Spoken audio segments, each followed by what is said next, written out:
Hello everyone! Ang lesson natin ngayon ay sa combinatorics. So, bago natin ituloy, baka naman pwedeng mag-subscribe kayo, i-like, or i-share at i-follow ang aking YouTube channel at Facebook page. Again, ganito lang yan. I am Crisanto Domingo, Head Teacher 3, Pedro Tiurata National High School. Halimbawa, merong 8 local bands na nag-volunteer para mag-perform, para magkaroon ng benefit. Yung ating mga typhoon victims ni Christine. And there's some concern kung paano sila magpo-perform. Ilang iba't ibang lineup ang posible. Or halimbawa, yung disc jockey magpapatugtog ng 6 na kanta.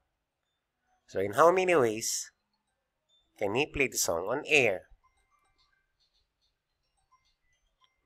Let's say, meron ka rin 3 pares ng pantalon, 4 na t-shirt at 2 sneaker. Meron kang lakad. Ilang iba't ibang outfit ang pwede mong isuot na nakapantalon ka, naka-t-shirt at saka naka-sneaker.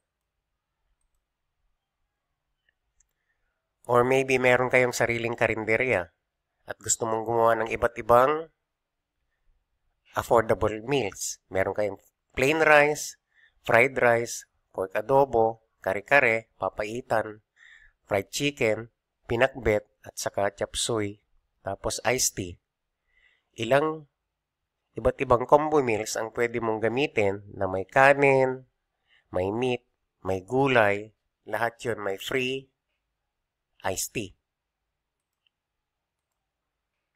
Lahat yan, kapag sinagot natin, dapat lahat ng posibleng mga kombinasyon ay ating isusulat.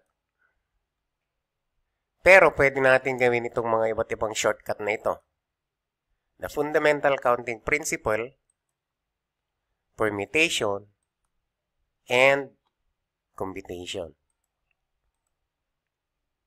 Now, unahin natin si fundamental counting principle. So, ang ibig sabihin yan, kung ang isang event daw can occur in M ways, tapos yung pangalawa can occur in N ways, and a third thing can occur in R ways, and so on, then the sequence of things can occur in M times N times R times yung iba't ibang ways pa. Now, sagutin natin yung isa. Meron kang 3 pares ng pantalon, 4 na t-shirt, at saka 2 pares ng sneaker. So, how many different outfits consisting of a pair of pants, t-shirt, and a sneaker will you have? So, solution, 3 pair ng pantalon, 4 na t-shirt, at saka 2 sneaker.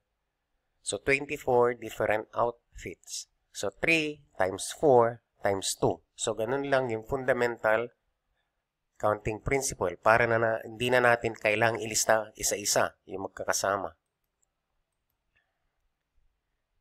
Now, yung sa kantin naman, you have plain rice, fried rice, pork adobo, kare-kare, papaitan, and fried chicken, pinakbet, dinengdeng, and chop suey, and iced tea and juice. How many different combo meals can you make consisting of rice, meat, vegetable, all of which has a free drink?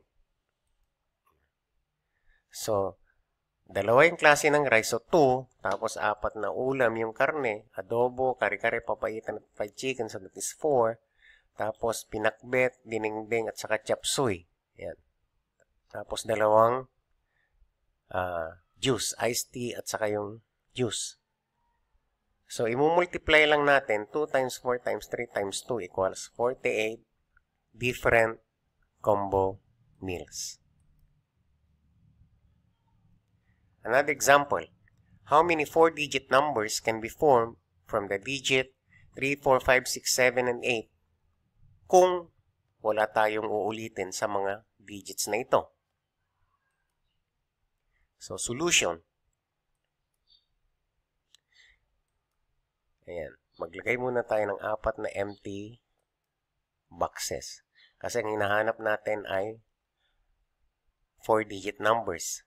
Now, doon sa unang digit, ang pwede nating pagpilian ay 3, 4, 5, 6, 7 at saka 8. Kaya 6 yung pwede nating pagpilian. So, pwedeng 3, pwedeng 4, 5, pwedeng 6, 7, or 8.